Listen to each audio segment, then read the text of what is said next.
What's up, everybody? Welcome to Tesla Fix. Today, we have a special guest for talking about the Tesla stock. We have Lee from the channel Tesla Economist on the episode to talk about Tesla stock and all the juicy implications we have because of the model Highland. We want to talk about this, the Model 3 Highland, and also the refinery of Tesla that's going on and stuff like that, and the expansion of Tesla and the implications on the stock. So let's welcome the Tesla Economist here on the show. Welcome to Tesla Fix. Make sure to subscribe and like this episode. So Lee, thank you for being on again. We've had a nice episode. The last time was pretty interesting. Then we've witnessed a little bit. You lost faith in Tesla for a few months or 1 month, and then you came back now to the camp of a Tesla, I don't know, bull, but you can explain for yourself maybe. And yeah, and that's why I want you on the show again, because I really liked how you not only had like a positive view on the stock, but also you were a little bit more cautious and stuff. And I really like these diverse thoughts on the stock. And I view you a lot as somebody who tries to be strongly objective with the stock. And sometimes in the Tesla bubble, we only hear extremely positive things, or in the Tesla Q camp, we only hear extremely negative stuff. So that's why I really enjoy to have you on. But maybe you can introduce yourself again for the audience who maybe doesn't know you, but I think most of them will know you already. Yeah. I'm Lee from the Tesla Economist, and just love talking about the economics and finances and future of Tesla, and very passionate about the product, company, and CEO. But yeah, as you say, I do try to stay objective, but you can't help it. Like I learned a lot on psychology, the confirmation bias, that you can just adapt to yourself and you just pick up everything you want. And the same data the bulls will have, the bears will have. Your bulls will say, oh my gosh, look at this. This is amazing. Isn't this great? And it was going to be, stock price is going to go to the moon. And the bears will be looking at exactly the same information and say, oh my God, look how bad this is. Tesla's going to go bankrupt. And it's just how you want to infer it. And everyone's just doing it to themselves, especially if you maybe have millions of dollars invested as well. You don't want to suddenly doubt yourself or think you're going to lose that money. You're going to keep that confirmation bias. And I was complicit in that. And I realized, and I was drinking the Kool-Aid with everyone else and in the echo chambers as well, and all reinforcing everyone else's confirmation bias and vice versa.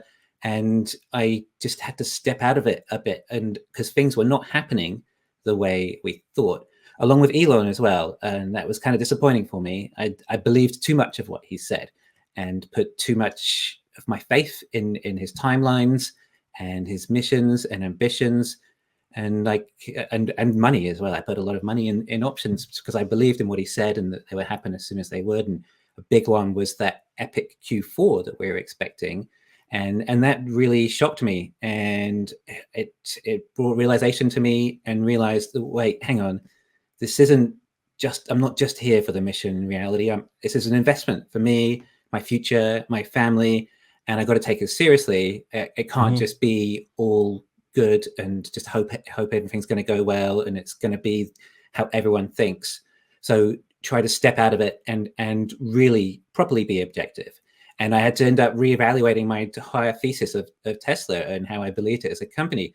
I put a lot of weight on the 4680 sales, for example, as everyone knows. That's true. I tend to talk about them a lot, and it was too good to be true, I guess, it happening that early. And I thought it was going to happen. It made sense. It's like, well, they got the best engineers. They've got literally unlimited money to do this, and it's going to save perhaps $5,000 per vehicle or something. Well, that's going to go to the bottom line, and then the stock, and obviously they're going to be able to increase production that much more, and you'll get 700,000 units from Berlin and Texas. You add that with the extra margin, etc., more range, more efficiency from these cells. It was just looking like the best product ever, and it didn't come through. And you ended up with a vehicle with even less range, and those cells probably cost a lot more than a 2170 cell. So it's just not going well. And then obviously the actual production run rate was only 4 gigawatt hour run rate a year compared to the promised 100 gigawatt hour a year last year. And I put too much emphasis on the 4680s and hadn't been probably looking at the alternatives enough. So it was a big shock to me, and it freaked me out. Of course, the stock price being down as well at the same time never helps, and sentiment is low. And Elon on Twitter, it felt almost like he'd jumped ship and realized that, okay, this wasn't possible, and FSD not coming through once again. So it was kind of a black moment for me for Tesla, dark moment. So, but eventually I felt that I can't believe about this company, and everything I stand for is the idea of this company, and it's got to be a part of my life. And I had to reevaluate it and just rethink it, and talk to so many people. I talked to tons of bears and understood where they were coming from, and seeing exactly what their thesis was, and eventually realized, okay, that's why they think this. Okay, I understand that, but I don't think that's true. I don't think that can happen. That doesn't make sense. So I've rebuilt my entire valuation of Tesla again, and even if you're right about these things, and a lot of the things I said did come into fruition. I said, look, the supply is down, the supply is going up, the demand's going down. They're going to have to lower prices a lot, and that's exactly what happened. That's with true. all this, And like, if that had happened back at the end of December as well, on top of everything else, then it could have got really hammered. So it did eventually happen, but then the market, it didn't seem to care as much as I thought it would. And that's something else I've learned as well. It's you can be right, and all these things can go wrong, or right, or whatever, but the stock price still might not correlate to what happens, even if you're right, even if these things happen that you predict, and you are a prophet, so to speak. It's moot. And I've been saying on Twitter lately, the other day, that even the financials aren't looking great this year, and perhaps next year too, but that still doesn't mean the stock price is going to go down. It could still go up as a result, because it's not just about these things. It's the sentiment in how the market feels, and the macros obviously play a large part of this right now too. And if it starts to look like CPI is coming down, and then interest rates might come down, then the market will look forward, forward predict that, and then price it all in. And a company like Tesla will benefit tremendously from that, because it's not just the interest rates lowering that will increase the stock price. It's the interest rates lowering that will increase the demand again for Tesla, because lower interest rates, the less a car costs. And as we are seeing, the supply and demand is relative to price, and the lower the price is, the more the demand increases. So if interest rates go down, then the demand will increase essentially. And right now we are suffering with high interest rates, which means that people spend less money on cars and houses because they are high capital expenses. So it costs a lot more, and the interest rates are more. So we're seeing property go down, and we're seeing cars demand go down. And it is the aggregate demand essentially. So, the entire demand for cars is shrinking, but Tesla are inside, and they are trying to expand at the same time. So their relative market share is going to increase for two reasons. For that reason, I'm looking at it. It's like, I don't need to be overthinking so much and worry about how they're going to fix the 4680s. That's not my problem. They've got engineers to sort all that out. And okay, even if it takes 2 more years, 3 more years, if they can come into fruition and sort it out within time, then that's really what matters. It just might take that long. It's revolutionary new ways of doing batteries. So it's just how it is. But in the meantime, there are alternatives. CATL are doing a great job with their cells, and they're moving along with technology and their manufacturing and their efficiency and their batteries as well as their cells. So, and BYD too. I mean, it looks like Tesla are going to partner with BYD. And in Germany now, they got the BYD structural blade battery, which means they can finally use the front and rear casting, and they're not limited by 2170 cells. So depending on how many of those cells they can get from BYD, it means they can ramp up the production there. And then there's no import tariffs from China, no costs, and they can sell them locally there, which also means that there'll be more production at Berlin, and the economy of the scale will kick in there more, because I think right now that part of the reason their margins are so low is because Berlin and Texas are still costing a fortune to run, and they're only at 200,000 or so annual run rate, not even at volume production for Texas, maybe volume production at Berlin. So the incremental cost of each new Model Y that comes out of these factories is going to be significantly lower and reduce margin in the long run. But they need to get to 600,000 units, not 200,000. So they need to triple that. But at the same time, if you triple that production, then you're looking at an extra maybe 700,000 units a year, which means they're probably going to have to lower prices somehow to get all that extra demand. But then again, these are lower cost Model Ys, so that should hopefully balance out. But it does need to be something else, I think, to reduce costs. introducing the updates with the refresh, right? So Model 3 Highland, as we mentioned before, I think a lot of the reason for this vehicle is, okay, the people are saying it's looking a bit dated, so they're doing some updates, and headlights and taillights are usually the easiest way to update a car's look. And yeah, that's going to look good. It will look good. So yeah, it'll be a nicer looking car, a bit of a refresh, more reason people to buy it, and increase demand somewhat. But I think also the other reason is that they're going to add hardware 4 into these vehicles, and then reduce cost as much as possible, removing some premium parts, because it's no longer a luxury brand, it's a mainstream brand, and adding some new production processes that save costs. So I did a poll one time on Twitter, and the majority of people, I think 55%, thought that the Highland would save costs of over $3,000 per vehicle, which is obviously quite a significant difference, and is what we need right now, increase those margins even during these economic times. So, you know, other people think it could be even more, and we don't know to the extreme they're going, but we just heard that they're going to start a trial version in June. So that's good to hear, in Shanghai. And some theories are going around that maybe this will be that new long range that they announced. Maybe that's how they're going to introduce it, just as this long range Model 3 to start with in slow production, just to, you know, before they ramp it up and see how that goes. It's also a reason for a premium price on the Model 3 long range, so people pay more. As you might have noticed, the range of the Model 3 long range is about, I think, 33 miles less range than the old long range from Fremont. You knew that? Yeah. So I've heard something. I hadn't the number in the head, but yeah, I've overread something like that. It's crazy. Yeah. Well, I mean, obviously that means, right? What does that mean? It means fewer cells, right? A smaller battery, which means less cost. So they're already cutting costs there. It's like they've got to cut costs where they can, and obviously the battery is a main cost. Now, what a lot of people are theorizing, well, actually, they're just speculating and guessing, what is the battery? Is it going to be 2170s? Is it going to be LFP, or is it going to be CATL's new M3P cells, which would make a difference? You know, if they're using LFP, that's incredible to still get that much range on an LFP vehicle. Very impressive, and the cost will be less. If it's 2170s, then they're just using a few less 2170s than before, still less cost. Obviously, the price is less than it used to be as well, but still. But if it's M3P, then that's exciting as well. It means that CATL have started with their M3P production, and they have a relationship with Tesla, and that is a sweet spot, that cell, energy density and cost, I think, because then you're looking at maybe mid 300s miles of range at the price of an LFP battery, rather than having to spend money on a nickel-based battery. So that'll be good. So yeah, there's some hope in this Model 3 Highland. It might boost demand for a little bit, and then the facelift will roll out to the standard range, rear-wheel drive, and performance hopefully too. I mean, maybe the performance earlier you'd expect, because it's a higher premium vehicle. So yeah, demand might increase a little bit, and then cost is the main thing that we hope will come down.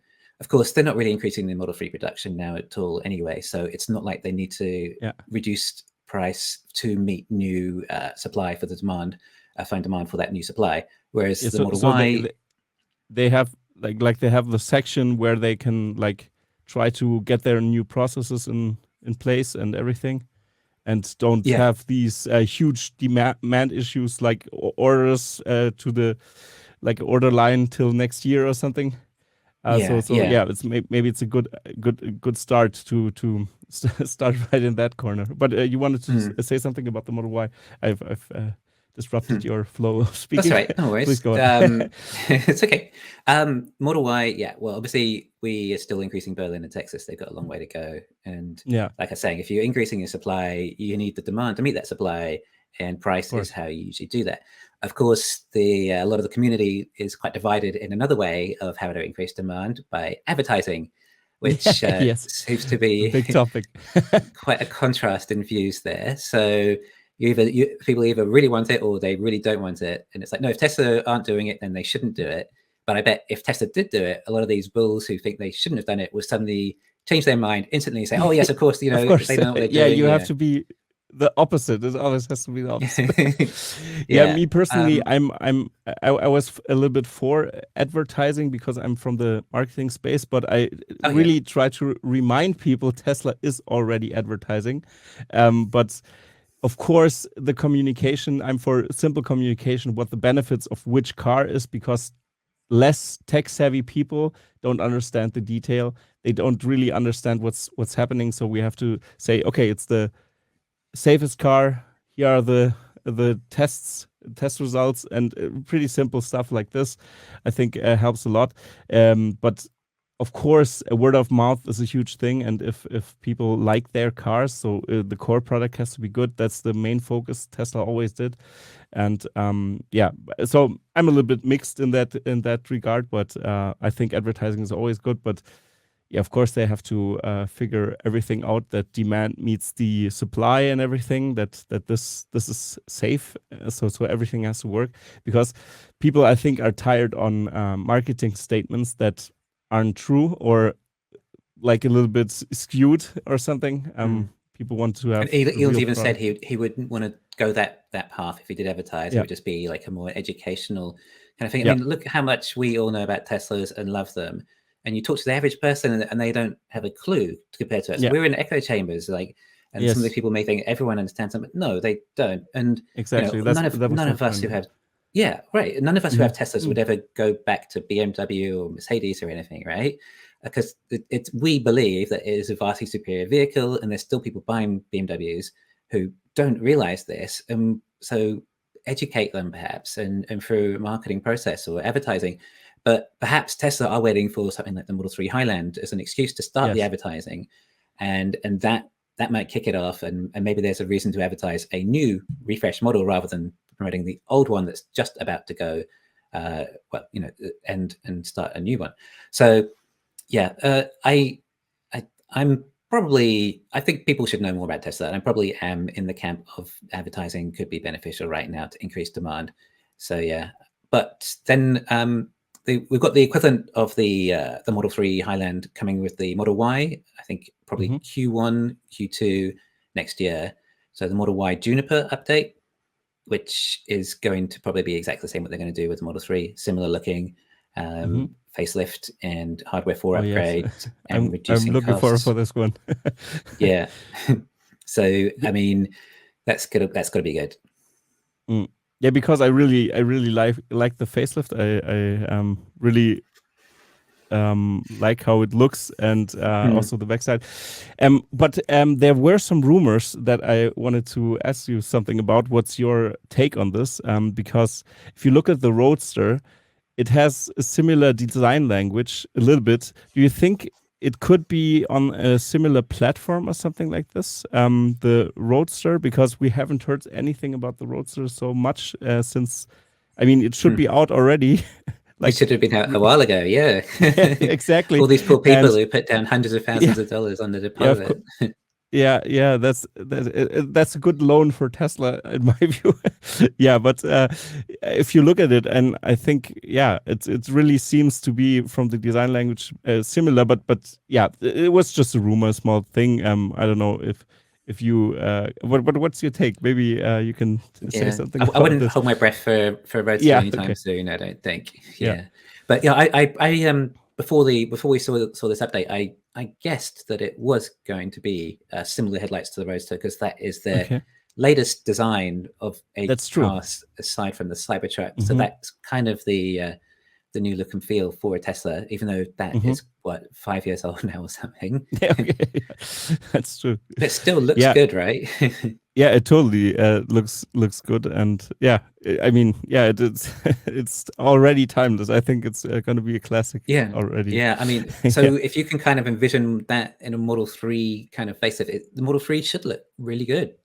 The Highland, I mean, I'm looking forward to seeing it, and next month, it's that soon. So I mean, we haven't had like a big official announcement or anything, or even a reveal. We've got the shareholder meeting coming up pretty soon, though. So maybe we'll likely hear something more about that. Hopefully like a 4680 update. Probably maybe they might talk about Mexico, hopefully break ground there soon. And Yeah. like we were saying, we've broken ground in Corpus Christi now for the lithium refinery, which is a good start. I have a video of that. I'm gonna show that maybe because we can talk about this as well. But before we do that, I wanted to touch on the points you've said earlier in the interview already, which were like that your thesis changed again, and but I wanted to give you credit especially for this, because in your thesis, and I was following it very thoroughly, and I really have seen why you've got so bearish at that moment. Because for me as well, it was a little bit difficult to navigate, because like it was so, there was so much gas in the air that if you lighted a match, it could blow, everything could blow up. It was like this tense, the situation right there. And it's interesting to see, because I also thought, okay, 4680s, they talked about this and they presented it this with those big reveals and their plans of doing that, and we've seen indications that they were following through, and suddenly the 4680 battery production was stagnating very much. And then they changed, like also I was expecting the semi to be packed with 4680 cells, and now we were seeing, okay, they're going to use different cells now, and or the older ones, and I was like a little bit startled. I was like, okay, wait a second. I thought we got this thing figured out, and that's true. And for me also, it was like, okay, the 4680s are the cells to lower the cost, to expand, to reduce costs, increase margins, or increase demand and everything.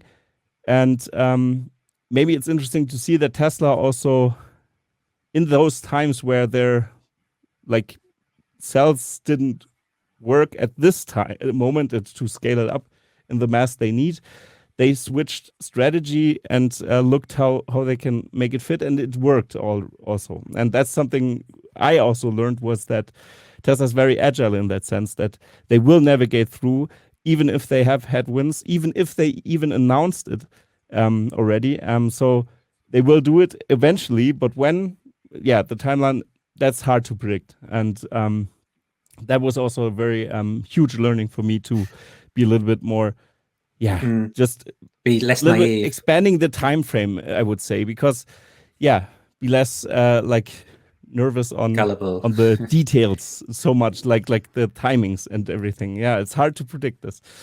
And well, on the Investor Day, that they announced that the Gen 3 vehicle will be able to use all types of different cells. So it's not dependent on 4680, which means they're going to use LFP, and they can do this new production process with structural battery packs and all the parallel production line without having to require 4680s. So the next level of car is not dependent on 4680. So they've managed to navigate past that, essentially.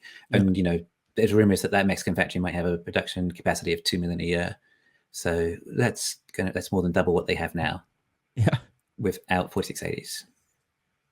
Do you think in that sense that it's a good thing that Tesla is expanding so much, even though demand is lower, because they wouldn't have lowered prices if it wasn't the case?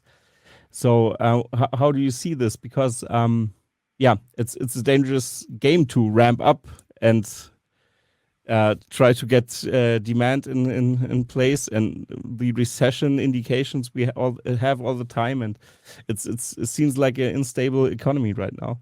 So I mean, how do you well, the risk would be cannibalizing the Model 3 and Model Y sales more so with a lower cost model. So like, I think it'd be great to get a reveal of this new car. We don't even know what it is, but it's probably going to be either a compact or a van. I would say it's likely probably going to be more the compact. But what kind of compact? We don't even know. It might be more like a compact style Model Y rather than just like a hatchback. And also, it can also be exported from Mexico to China and Europe, where the compact is more a popular car compared to the States. Of course, yeah. But in these economic times, like you're saying, then this is going to be a lower cost vehicle, and of course, much lower running cost than a typical ICE car. So there is merit to that, at least, and potentially could still sell well in such an economy. But then again, when's it going to start coming off the production line? Not till 2025 or so, anyway, really, in any decent numbers. So hopefully the economy has sorted itself out by then, but who knows? It's hard to say what's going on or what will happen.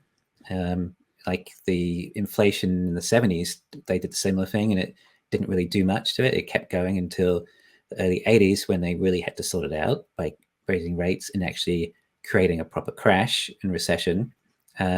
So yeah, we don't really know how this is going to go, but we know that the cars and property markets will suffer in the meantime with these high rates. So yeah, I mean, I'd love to see what this new car is and hear more about it. I would say that, I mean, if I was in Tesla's shoes, think about what you'd do, right? You have an enormous amount of cash, you have incredible resources, and some very, very talented people. So you have an opportunity, and you've got time, lots and lots of time, right? Because they didn't have enough cells to make a car for the masses like this yet. That's true. So there was no point launching it, because it was just going to compete for cells from the Model Y that was way higher margin, higher price, etc. Right? So they had plenty of time. They could just take all the time they needed until there were enough cell supply to make this car. And they have labs in China and Europe, and all this research they've done. Look at how the parallel manufacturing production is going. Like, they've done all that research to, like, from starting from manufacturing, designing this car around how to manufacture a EV as lower cost as possible, and then we'll see what it looks like. So there's got to be something compelling about this car that they've spent all this time and effort on making. That it's got to be amazing. And I think it's probably going to be somewhat designed around robotaxi platform as well.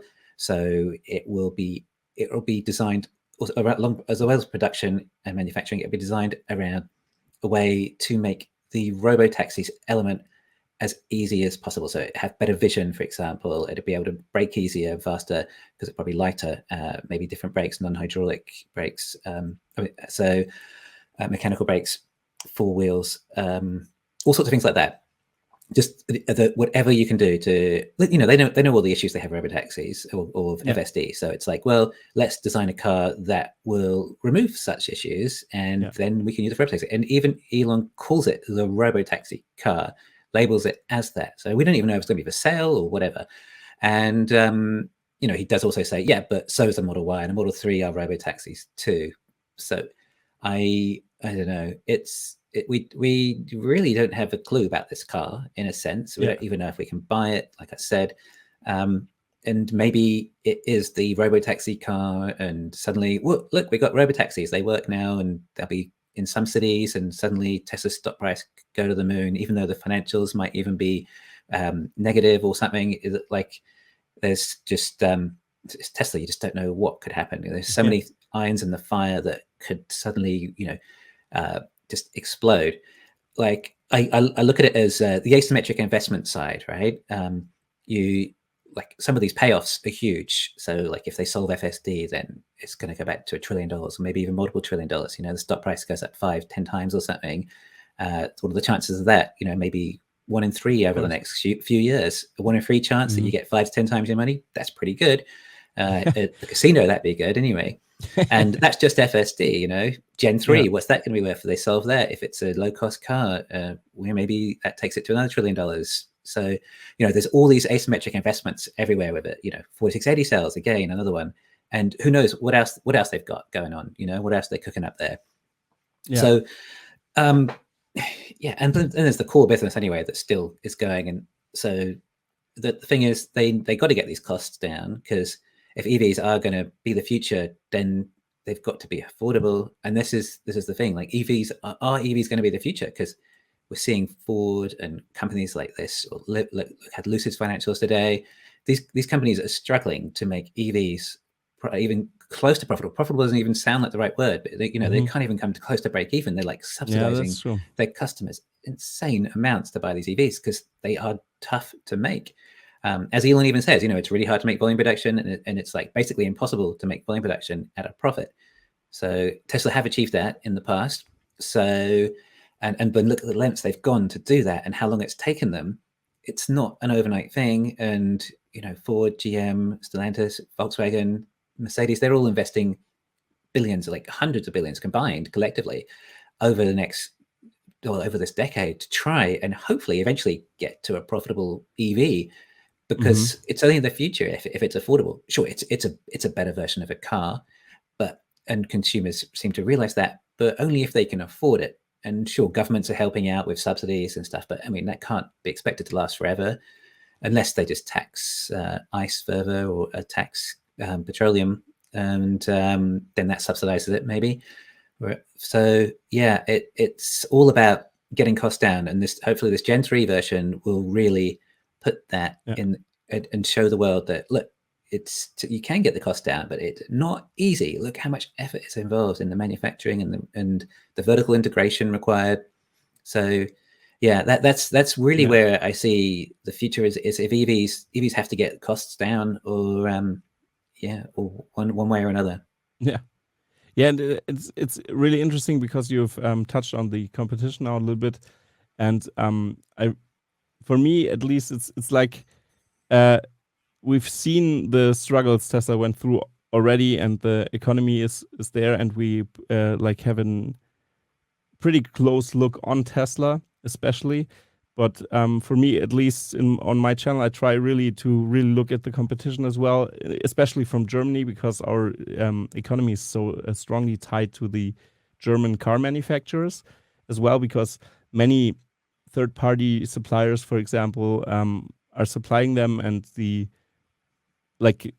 businesses that are dependent on the industry are so big. That's why I try to warn also the Germans like a little bit. Okay, guys, we got to step, like our company culture isn't working. We got to move faster as much as we can and really make bold and strong decisions. Even if that means in the short term we're gonna lose some money or lose any like losses are you have to calculate them in for this transition. But it's interesting to see if we look at the competition, then what are they doing in all those times, because they also are under the umbrella of this startling or shifting economy that we are having right now.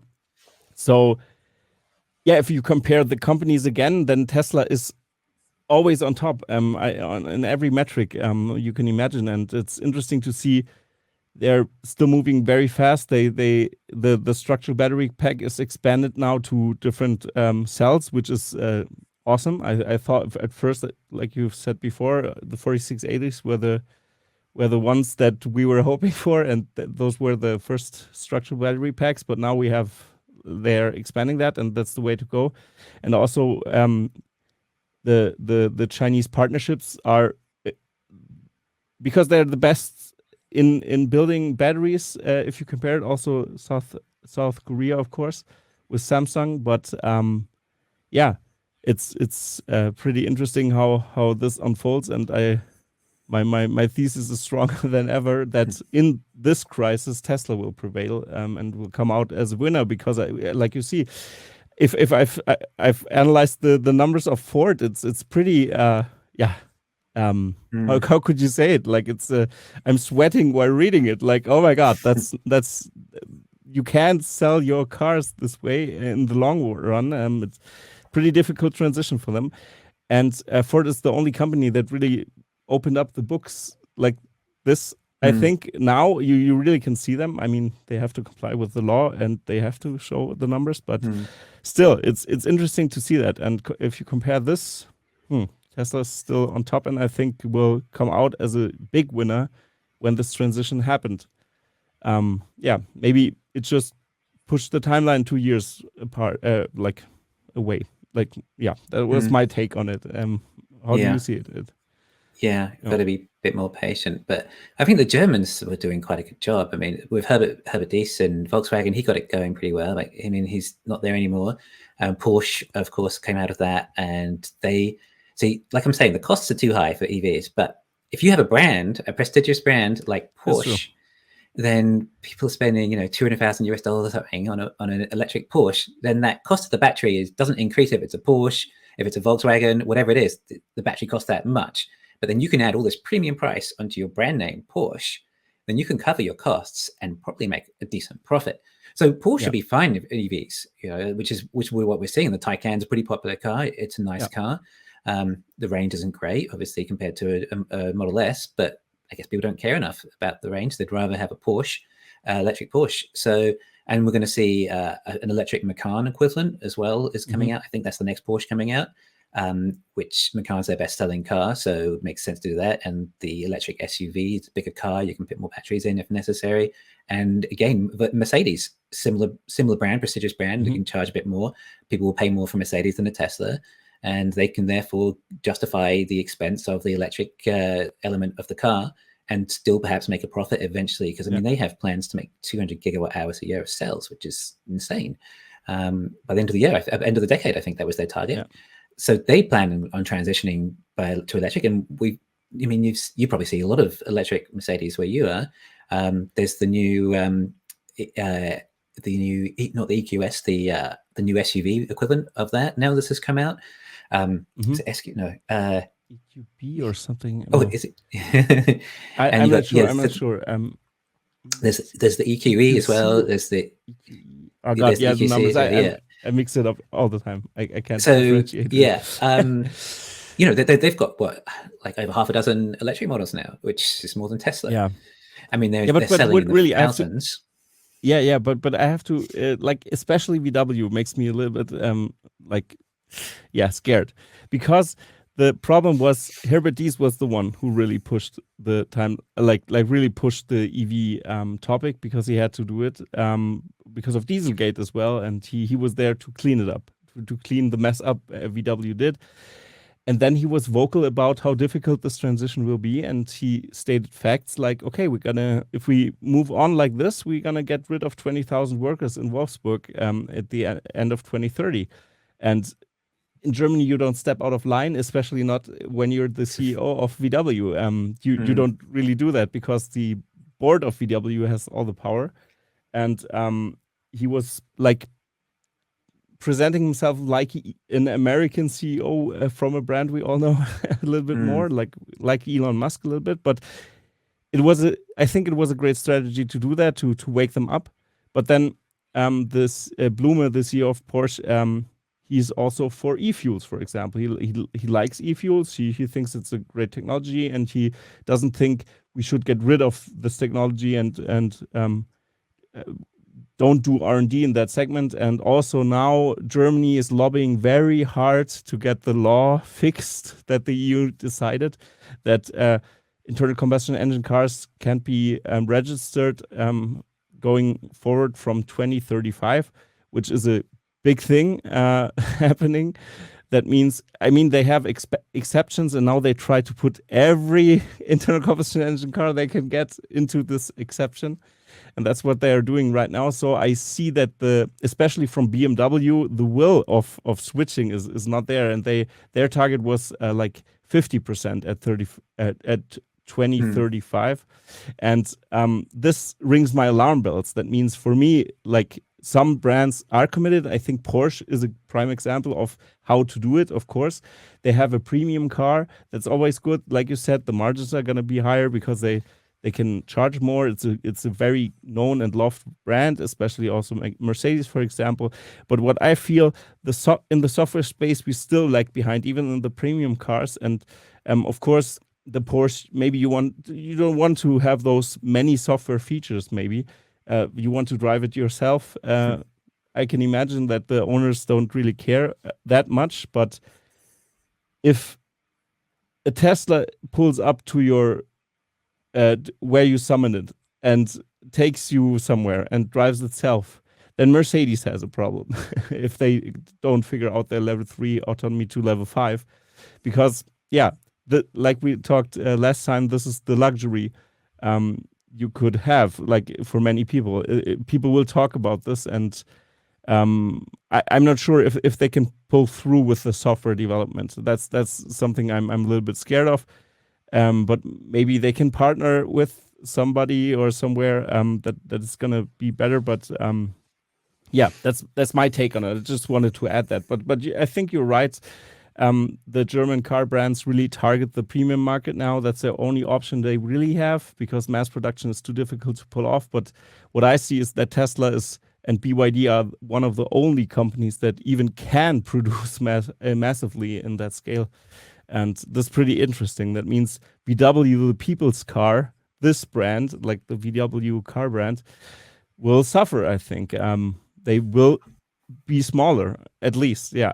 And when this transition happens, that's just I wanted to put this take on it, because the luxury segment is totally different story. But yeah. I mean, Toda again, obviously too, another brand like that. The lower cost brands, ICE brands, like I see that the only really way they can do it, I guess, is to have like a small LFP battery with maybe 100, maybe 150 miles of range.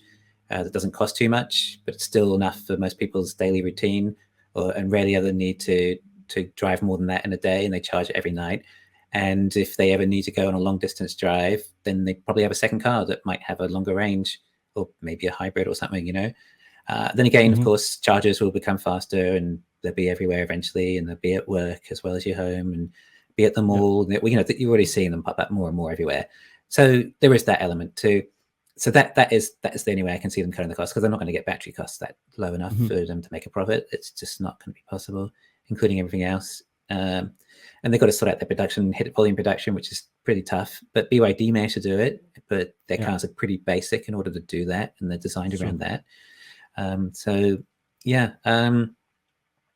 Some of those Germans have a chance. Ford, obviously a mainstream brand like that, they're struggling, but they're hoping to get their batteries down to $100 a kilowatt hour when they build their new their new factories are finished. Probably is a bit of an ambitious target. And then that's just the batteries. You've still got to build them. You've still got unions. You've still got car dealers. You've still got advertising. You've got all the other associated costs that they have with their legacy systems that they can't get around.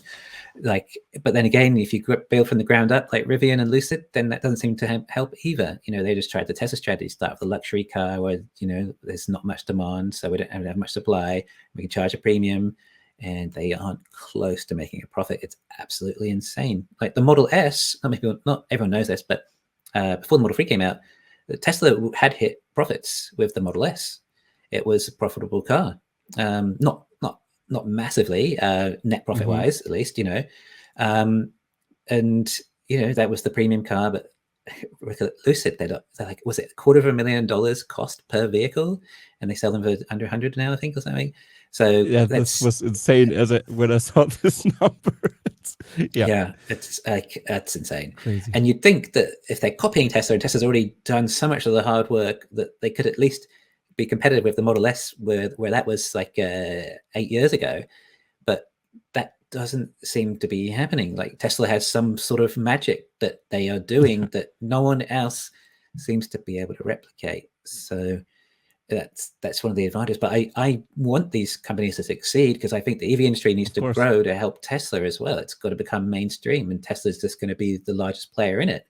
But it needs to grow in the first place. Otherwise, that transition can't really occur. It's just going to be a market segment. Probably not just a niche anymore. It will become a larger segment. But if there's not enough people who can make a car affordable enough for the masses, then it can't happen, obviously. Yeah. That's totally true. It's crazy, and the advantage that Tesla has with their refinery, for example, that they are putting out, and they made made nickel deals themselves. They went down the supply chain to the max. Nearly no other car manufacturer really did this, because they weren't in a position like this. Legacy car makers have more trouble to transition anyway. It's hard for them to go this path, and they secured, and I mean they had they had really much cash reserves also to make deals. Like, okay, everything you produce, we're gonna buy it. And this is a great statement for them, because then they know, okay, in a time of crisis like we're heading, there's a customer who really will give us the money. And they are expanding like crazy. So this is great. So maybe I'm gonna show the footage of the groundbreaking and the renderings of the new refinery that they've showed. Wait a second. Over here, this new rendering that just recently came out. I think it was like before we started the interview. So this is how it's going to look. It's going to be in Texas, as far as we know. Corpus Christi, right? Yeah.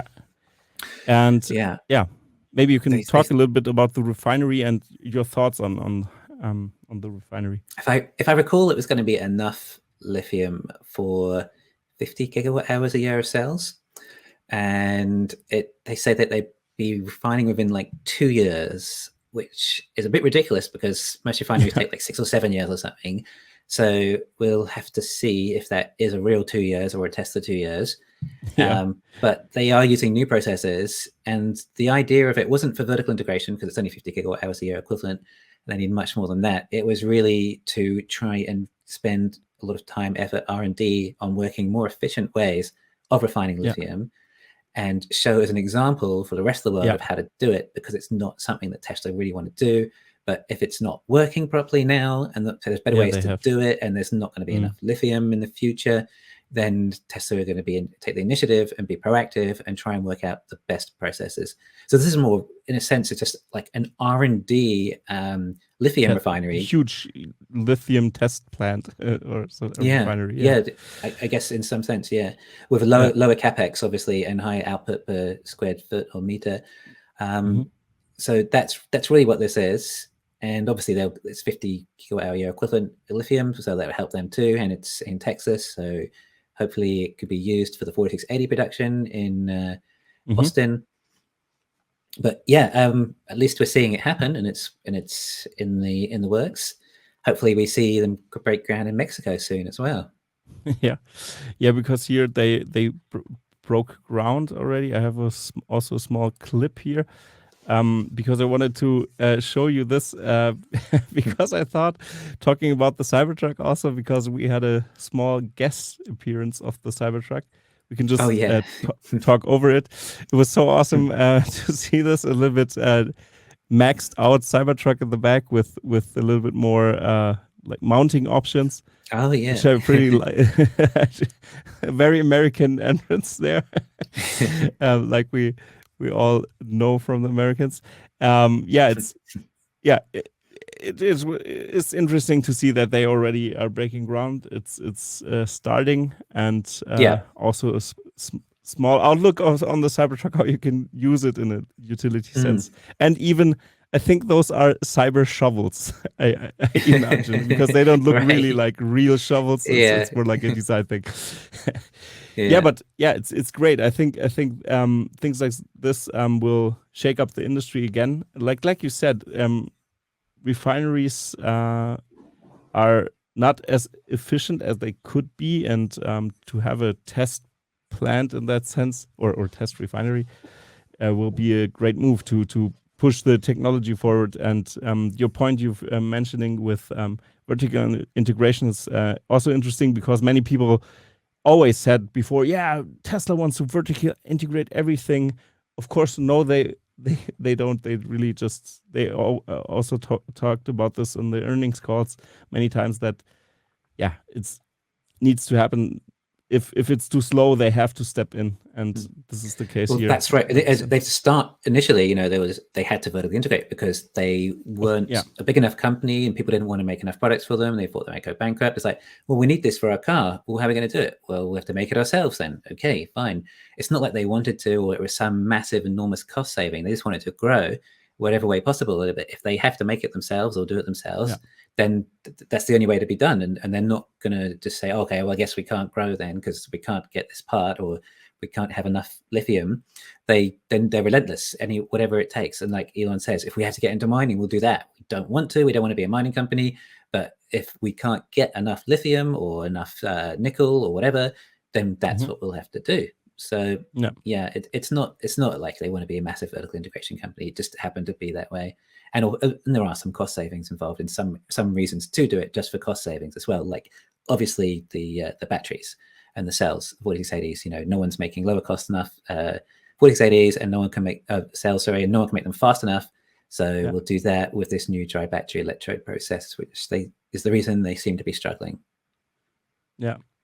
So maybe you can tell us where you think everything is heading. Do you see that Tesla will get back to their previous margins in which year, do you think? I mean, we don't have a crystal ball, I think, but because now it seems like the margins, of course, are reduced because they lowering prices, and this huge factor. Do you think they can catch up with production? And yeah, how do you feel? Like it doesn't have to be so analytical, but your like intuition, maybe you can talk about this. I mean, what do you think? Model 3 prices, I think, are pretty much stable now. They're probably, relative to the economy at least, they shouldn't really need to lower anymore for much more demand because they're not increasing the supply. That car's done. It is what it is. That's how many set units there's going to be. Model Y, we've still got about 30% more production to come. So there'll probably be a further price drop there, but I think they should add different variants, really. I have a theory that they should add, the 4680 should be a rear-wheel drive version instead. And not another all-wheel drive. I mean, it's like just a few $1,000s cheaper, a couple $1,000s cheaper, and you get 50 miles less range, and that's about it. There's no difference really between those two cars. So why not make it rear-wheel drive at least, save a bit more money? So there's another reason to buy it. But yeah, they don't seem to have done that, and also it would add to probably another almost over 300 miles of range if it was rear-wheel drive without that extra motor. So yeah, the prices of Model Y have to come down, but of course, the 4680 sales are going to be able to, the reason why that supply would increase, which means they should be a lower cost anyway. So yeah, those prices should come down eventually a bit more.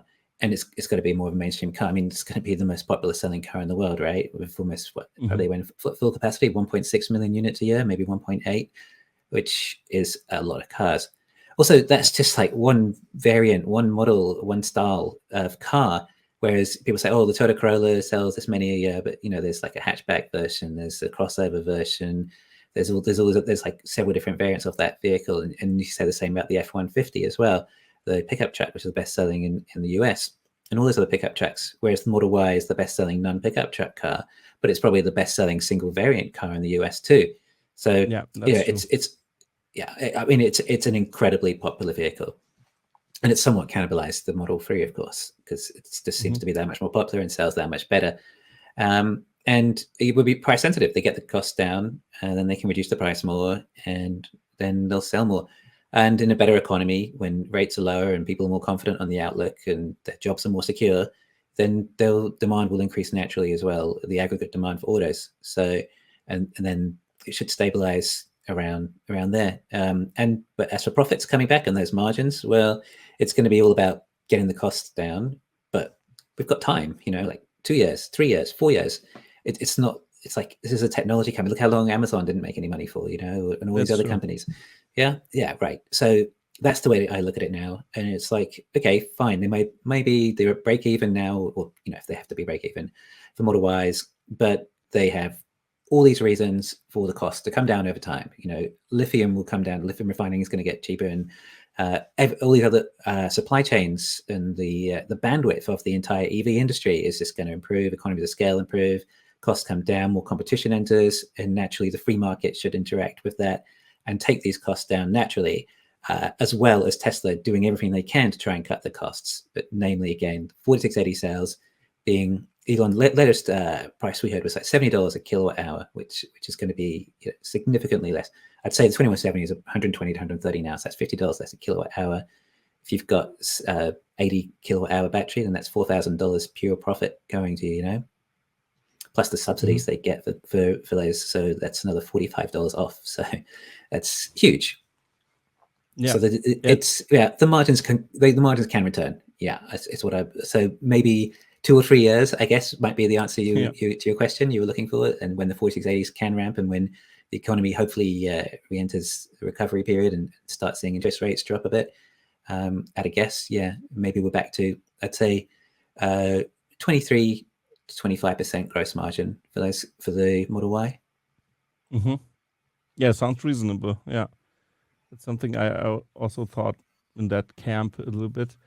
But what do you think about the competition in that sense, that or the competing companies of Tesla? Do you think some legacy automakers won't make it? I mean, indications could be there. I don't know if ICE really starts to crumble more, and over the years, so technology shifts are always more or less exponential. You can really see that in many curves that they go.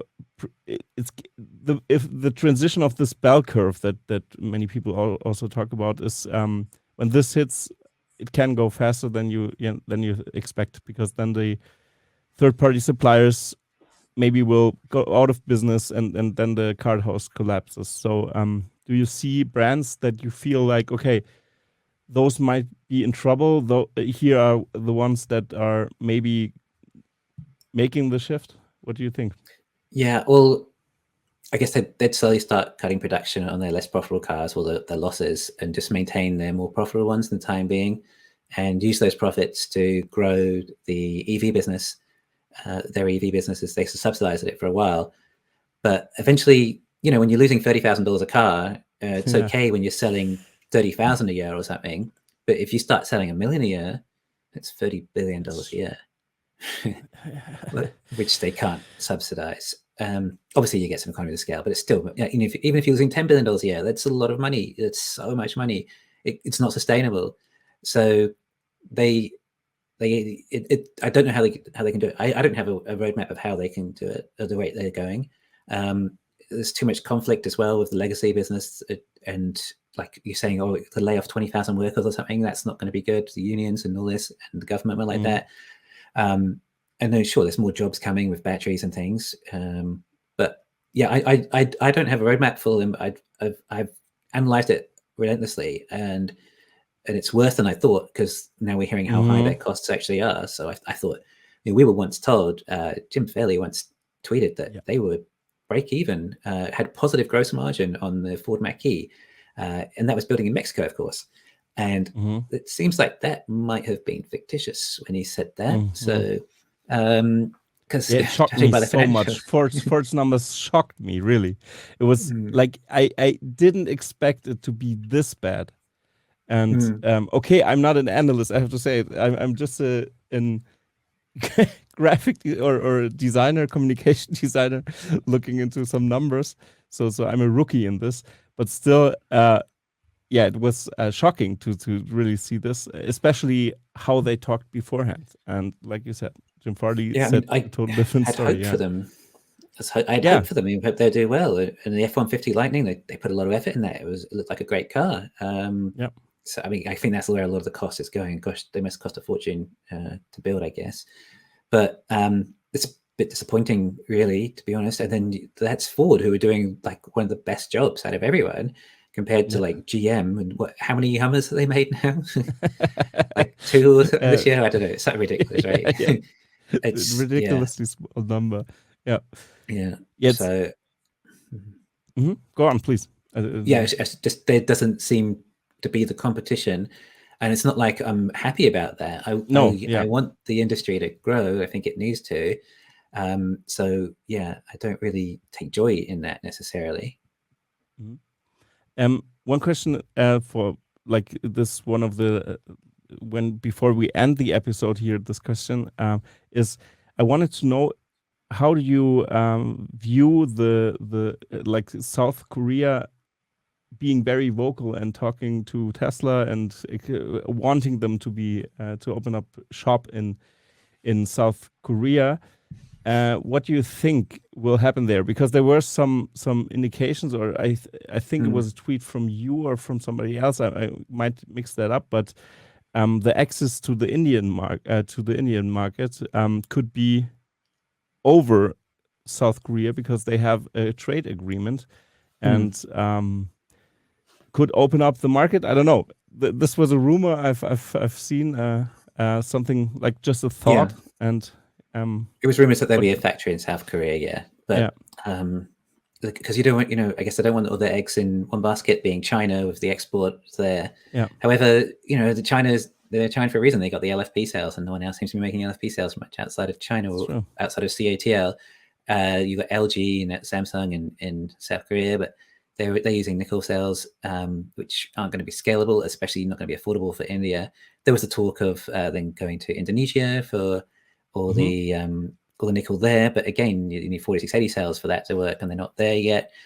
But I guess they wanted to diversify the export hub, and maybe the Model 2 compact, whatever you want to call it, robotaxi, to be built there. But again, it needs to be LFP cells, which Korea doesn't have.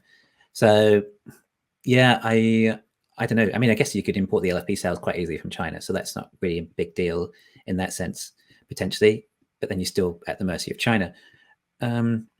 Yeah, to get into India, I don't know. I mean, they maybe, and I don't even know if India is a market ready for them either yet. You know, they haven't even touched South America.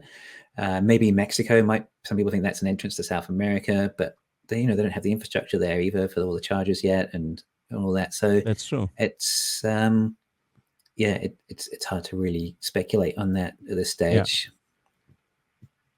Okay, but this is a statement we can use to really think about it and not to be too like focused on this and just let it slide a little bit and watch out what's really happening in the next couple of years. I think Mexico is the most interesting one because the president of the region there is really vocal about what's happening there because he's very proud of Tesla opening shop there and making a huge factory there, which is really amazing to see. And so everything is lined up for a crisis, more or less. We hope that we just scratch our paint only a little bit while sliding through the economic downturn we have right now. And and with Mexico, we have the cheaper cars going into production, the Model 3 Highland, which is also a great move. I've discussed this on Twitter very much, also with many Germans, that I think because Germany, in my view, is more or less a small income country, many people disagree, but the median is just $35,000 here. So yeah, a cheaper car would be a great option because many Germans really buy used cars or sub $20,000 cars. So this is the number we really have to get to, even if it's $25,000. This should be work fine to scale up, and we have people who want those cars, but not for sticker price of over 45,000 euros, of course. So many people can't afford this. So I'm pretty interested in the future, what's happening, and hopefully fingers crossed everything will be fine. But I think if you just scale the window of the analysis to everybody who's out there who's like biting their fingernails now in those times, I think just sit it out, wait for it. No financial advice at this point. I'm just a communication designer talking about a company that I like, so please don't follow my thesis here. But please, to everybody, follow Tesla Economist on YouTube, especially because there's a great channel. I really enjoyed the last videos you've also put out. It was very interesting to see also your predictions on the price a little bit. You've talked about this, how unpredictable it actually is, that it could go up even if the economy is downturning and spiraling, or even, you never know. Yeah, you really never know. This lesson we both learned more or less in our thesis. And so Lee, thank you very much for being on. Maybe you want to tell my audience something you're up to, you're working on, or maybe just follow you. I don't know. You can have the mic again and make our outro here. Just from what you were saying, like as a lot of people also say, if it is going to be that hard for Tesla, then in the economic environment, it's probably going to be much harder for everyone else. Yeah. So and Tesla has this cash to hold them through the bad times, and it still has positive cash flow. So it's not, it doesn't even need the cash yet, and they're still getting reasonable margins and reasonable profit, so they can keep going for now, for years. So as long as the economy fixes itself in the next few years or so, then Tesla will be fine. But in the meantime, the others may not be so good. Yeah, that's true. Thank you very much, Lee, for being on here. And to everybody else, we only have one last thing to say again, is goodbye, everybody. Wasn't this episode awesome? Let's accelerate the pace of innovation by subscribing to Tesla Fix. It is my absolute favorite channel on the whole interwebs.